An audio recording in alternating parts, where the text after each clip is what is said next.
Muy bien, seguimos. Después de esta conversación bastante intensa, interesante con el licenciado Eduardo Beña, en este ciclo, bueno, que él va articulando a través de investigaciones y trae datos muy precisos, muy puntuales respecto a esas necesarias reformas que el Estado bueno, nos plantea que tiene que tener, ¿no? La realidad, los números, los datos de nuestro Estado, de nuestro país. Un país que evidentemente por pequeño, por mal barajado en su economía hace décadas, porque está mal planteado en un montón de aspectos, y bueno, que queda muy vulnerable en esta situación del mundo, como tantos países, como la mayoría de los países, pero a su vez el sistema así económico occidental está vulnerable.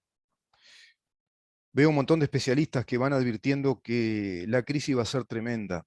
La crisis que generó la pandemia, sumándose ahora este gravísimo problema de la invasión de Rusia a Ucrania, complicando todo el escenario mundial a nivel económico, el escenario energético, el escenario de las interrelaciones comerciales, y por supuesto va a provocar un montón de efectos negativos, llámese desaceleración de crecimiento de economías como la economía china, desaceleramiento del crecimiento de economías como la economía norteamericana, Estados Unidos que se encuentra con una inflación del 7%, una inflación insólita para ese país, es una inflación récord, ¿no? Estados Unidos nunca se vio en esta situación. Y hay realidades de esa economía que lo plantean un país fracturado, me refiero a Estados Unidos. El 60% de la población en Estados Unidos es cada vez más pobre. El 40% va medrando en una situación de mayor enriquecimiento, son esas clases medias y medias altas, que se han enriquecido, pero en desmedro del 60% de la población, y hay un 1% que tiene un crecimiento exponencial, que son los megamillonarios. Los megamillonarios del mundo, prácticamente en su mayoría norteamericanos y otros que no lo son, pero radicados en los Estados Unidos, que aportan sus impuestos, que viven en Estados Unidos en calidad de ciudadanos. Evidentemente, todo eso también comienza a tener sus efectos. Efectos que ya venían dándose, pero que ahora se acentúan, se agravan, se aceleran con esta invasión de Rusia a Ucrania. Invasión a un pueblo soberano. Ayer hablamos con el doctor Didier Perti, ex canciller de la República, docente, grado 5 en Derecho Internacional, abogado, doctor en Derecho y Ciencias Sociales, una eminencia en el derecho internacional, consultor de un montón de países y organizaciones, representante de Uruguay ante la ONU, por ejemplo, integrante de la Corte Suprema de la Haya, de la Corte de Justicia. Es decir, una de las cabezas pensantes más importantes que tenemos en el país en estos temas en materia internacional. Y ayer tuvo la gentileza y la calidad humana, el doctor Operti, de atender un llamado mío y conversamos, y no te exagero, conversamos prácticamente una hora de todos estos temas. Evidentemente, un hombre muy apasionado por esto, pero esa pasión que está a su vez encendida por el conocimiento. Es un hombre con un profundo conocimiento de los temas de las relaciones internacionales, un fino analista en cuanto a lo geopolítico, y me decía, mirá Rubén, esto te lo voy a decir off the record o directamente si me lo preguntás en el programa, porque ya dicho sea de paso le digo a todos ustedes que él la semana que viene va a estar con nosotros, Dios mediante, vamos a contar con su presencia, vamos a poder, bueno, aprovechar sus conocimientos, conversar con él, seguramente haremos una nota especial, veremos si media hora o un poco más, para poder a través de su sabiduría entender qué está pasando en el mundo, por qué pasó lo que pasó, qué situación actual hay y lo que se viene. Que todo eso lo hablamos en esa conversación telefónica en el día de ayer. Y él me decía, en primer término, Rubén, hay que tomar en cuenta que esto es evidentemente una invasión. Eso es lo primero que hay que tomar en cuenta. Acá no se trata de un relato de un lado o del otro, o de que hay una cierta propaganda política, sino que a los efectos de la interpretación estrictamente jurídica, desde el punto de vista de la personería jurídica, de la persona jurídica de un Estado nacional, como podría ser el nuestro, cualquier otro. Bueno, en el caso de Ucrania se dio una invasión de un país, de una fuerza extranjera, en este caso Rusia, a la soberanía territorial de Ucrania. Podría haber sido otra la situación, me decía él, y otra situación que generara una guerra. Podría ser un territorio en disputa, un territorio que está cuestionado, que es conflictivo, porque de pronto los antecedentes históricos no dan claridad de a quiénes les pertenece ese territorio. Y hay distintas interpretaciones, y esos territorios, bueno, son conflictivos de por sí. Pero acá no fue el caso. Inclusive, en esa zona del Donbass, es decir, la zona este donde se hicieron las primeras ocupaciones rusas, en esas provincias, con las ciudades de Donetsk y Lugansk, bueno, ahí hay grupos separatistas rusos, prorrusos, y Putin había planteado en un comienzo que quería reconocerlos como estados independientes y que fue, digamos, a liberar a esos pueblos rusos. Esa era la retórica de Putin.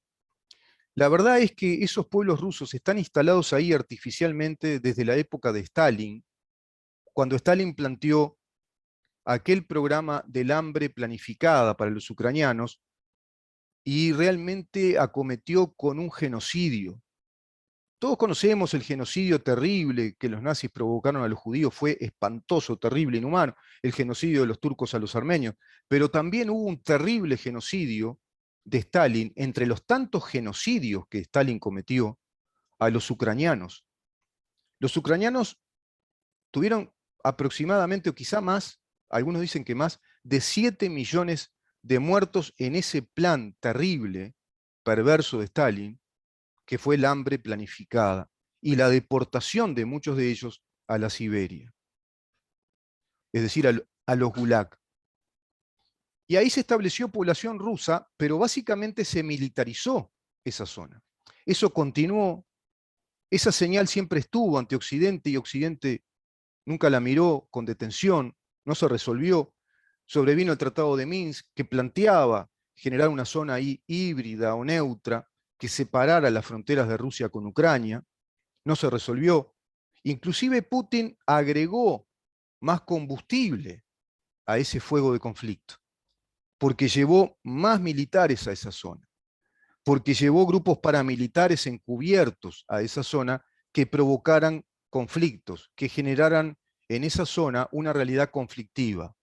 Guerras de guerrillas, estaban atrincherados de un lado y del otro, una especie de franja de Gaza, ahí en permanente estado o en latente estado de conflictividad y esporádicamente estados de conflictividad, es decir, disparos, balaceras, enfrentamientos. Bueno, eso evidentemente justificaba a Putin para ir por esa supuesta, entrecomillada, liberación. Así lo hizo mintiendo, hacía ejercicios militares hacía tiempo en las fronteras con Ucrania, ejercicios militares realmente fuertes, importantes, escandalosos, que daban miedo, dicen muchos informes que voy siguiendo. Y él simplemente decía con esa sonrisa, esa mueca programada de psicópata, que no entendía por qué el miedo en Occidente y por qué, digamos, esa tensión de la OTAN, si eran simplemente ejercicios precautorios, ejercicios militares y nada más que eso, y que él jamás había pensado invadir Ucrania. Y se da con la invasión y la toma de Donetsk y Lugansk.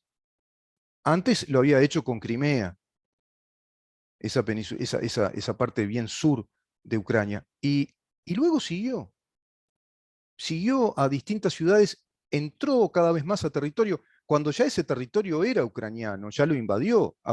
Ucrania, me decía Uperti, queda invadida ahí, a partir de ahí, pero además sigue, va hacia adentro del territorio y va a distintas ciudades, Kharkov, bueno, pretende dominar Odessa, Kharkiv y su capital, Kiev en ucraniano, Kiev en ruso, y otras ciudades, bombardea centrales nucleares, toma centrales de energía nuclear, laboratorios con investigadores, con físicos nucleares, químicos, ingenieros, trabajando en la energía nuclear, que es patrimonio de un país soberano como Ucrania, bombardea, insinúa bombardear reactores, toma también la planta de Chernobyl, aquella fatídica planta del desastre nuclear que se provocó en la época soviética, cuando se tuvo que hacer ese sarcófago, fue la única solución que se encontró, porque esa fuga nuclear es permanente. Y hoy esa ciudad de Pripyat está contaminada con radioactividad. Se registran hoy altos índices de radioactividad porque pesados camiones transcurren por ese territorio, circulan por ese territorio y levantan polvo que es radiactivo, por ejemplo. Todo esto está provocando sanciones económicas muy fuertes. Esas sanciones económicas también tienen un efecto boomerang hacia Occidente. Vamos a seguir analizando este tema, porque es muy delicado en sí mismo, es complejo. Mañana vamos a compartir, afortunadamente, este análisis con un economista, precisamente, con el economista Jorge Caumont. Digamos, los vericuetos que tiene esto. Estados Unidos ahora habla con mucha pompa, sale Biden a hablar bueno, del bloqueo, del embargo del petróleo, del gas ruso hacia los Estados Unidos. Es una bagatela. Son 700.000 barriles por día para un país que por día, Rusia, me refiero a Rusia, vende 7 millones de barriles de petróleo por día. Esa cantidad la dirige enseguida por otro lado. Evidentemente es un acto simbólico más que otra cosa, y a su vez libera a Venezuela, que ahora se ve loca la vida, el régimen de Maduro, porque esos 700.000 barriles de petróleo se los va a colocar Venezuela a Estados Unidos. Ahí hay, creo que otra jugada, ¿no?, estratégica, geopolíticamente estratégica, o que pretende serlo, de Estados Unidos plantear una especie de tranquilidad al régimen de Maduro para que no coquetee tanto con Rusia de pronto, porque es un patio trasero muy cercano, es la Ucrania prácticamente casi de Estados Unidos, y bueno, quizá por ahí comiencen a mejorar las relaciones. Ya vimos un Maduro que también Maduro cambió, él integra el grupo de los matones del eje que formaron Rusia, China, Irán, a su vez trasladándose para acá, para América Latina, a eso me refiero. Y bueno, acá también Maduro enseguida habló de las bonitas banderas de Estados Unidos y Venezuela, y que qué bueno que es hablar así cordialmente, porque son 700.000 barriles por día de petróleo. El petróleo hoy está a $130 el barril ya. Yo sacaba cuentas y lo hacía con números redondos. Si fuera 1 millón de barriles, por ejemplo, estaríamos hablando de 130 millones de dólares por día en exportación de petróleo. Y si hablamos en un mes, serían unos 3.900 millones de dólares. Claro, el régimen de Maduro no es plata para nada despreciable, le sirve un montón esa plata, especialmente porque ese dinero seguramente es absorbido por el régimen de Maduro. Eso no se va a desparramar en la economía venezolana, estoy seguro. No se va a desparramar al pueblo venezolano y va a generar una especie de inicio de reactivación económica, sino que va a fortalecer un régimen que ya viene decaído, viene desgastado, y que está acorralado económicamente. Y a su vez también estarán mirando con muy buenos ojos los parásitos de Venezuela, que son los cubanos, seguramente. O sea, hay un montón de detalles a analizar, y Europa no lo puede hacer, por ejemplo. Europa no puede plantearle así o plantarle la cara y decirle, también te embargamos el petróleo y el gas y no te vamos a comprar más. Porque es el 40% de lo que importa a Europa, el gas y el petróleo de Rusia. 4 millones de barriles de petróleo Rusia le vende a Europa, a la Europa occidental. Esa Europa occidental que se vio agarrada por todas las presiones de los verdes, de los grupos ambientalistas, que hoy se sabe fueron financiados por Gazprom, la empresa estatal rusa del gas, de los gasoductos, la empresa que instaló el Nord Stream 1 y el Nord Stream 2, que ahora se fundió, declaró la quiebra. Pero seguramente el Estado ruso buscará la manera bueno, de plantear otra empresa, de reconvertir ese tema a nivel industrial. Evidentemente, hay muchas complejidades del mercado internacional y especialmente de imprevisiones de la economía capitalista o de mercado de Occidente, donde las sociedades se van empobreciendo, las masas. ¿Por qué se van empobreciendo? En Europa también, en Estados Unidos, ni que hablar en América Latina.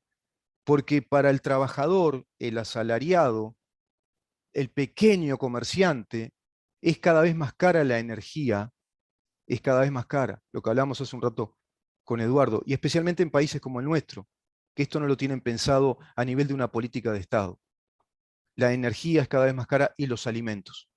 Es decir, comer todos los días, alimentarnos para vivir, para sobrevivir, y tener energía calórica en invierno, energía para cocinar, energía también para estar bien en verano cuando hace mucho calor, para el aire acondicionado, para los ventiladores, la energía para usar una computadora.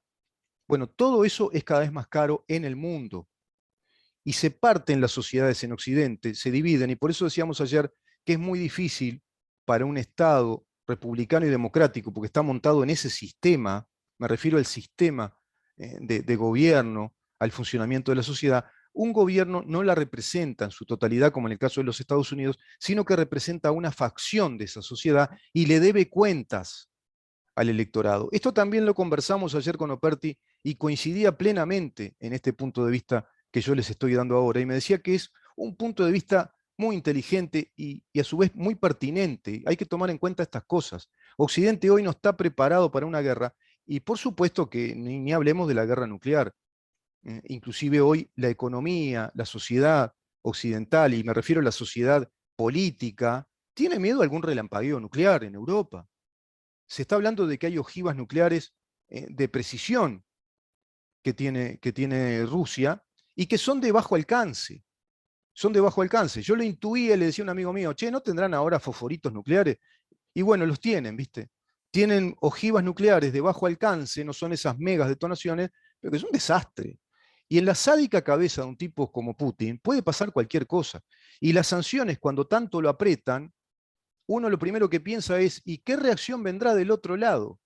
Porque seguimos en la retórica de la sanción económica, pero esa sanción económica es un boomerang para Occidente porque se descalabra todo el intrincado sistema de interconexión también económica a través de la energía, a través del comercio, de las relaciones comerciales. Vamos a seguir mañana con estos temas. Tenemos que preguntarnos y mucho respecto al mundo, cómo está hoy, y nuestro país, ya de cara a ese 27 de marzo, tenemos que seguir preguntándonos en dónde estamos. Hasta mañana. Chau.